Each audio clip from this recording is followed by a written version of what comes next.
هاي أحد اللوحات لذكرى تحرير معرة النعمان. ما شاء الله. بدك تشرح لنا شوي عن هاي اللوحة؟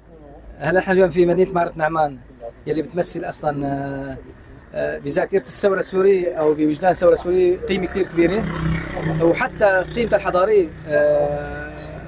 المعرة هي تراث، هي حضارة، هي ثقافة. فنحن اليوم رسمنا في معرة نعمان رسمي عن النصر، لأنه ذكرى النصر بعد كم يوم، وكتبنا اسم معرة نعمان وجسدنا الشرع. هاي اللغة المسمارية مثلا، المفروض انه نعم. يعني انه المعرة جذور الحضارة، جذور الحضارة فيها ضرب. شو بيعني لك تحرير مدينة معرة الله النعمان؟ يسلمك. تحرير معرة النعمان بيعني لنا شيء كثير كثير.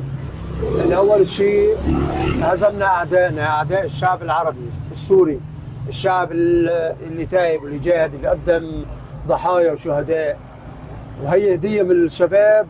التحرير هي من رب العالمين، من فضل رب العالمين وتعب الشباب المجاهدين اللي حرروا وتعبوا وقدموا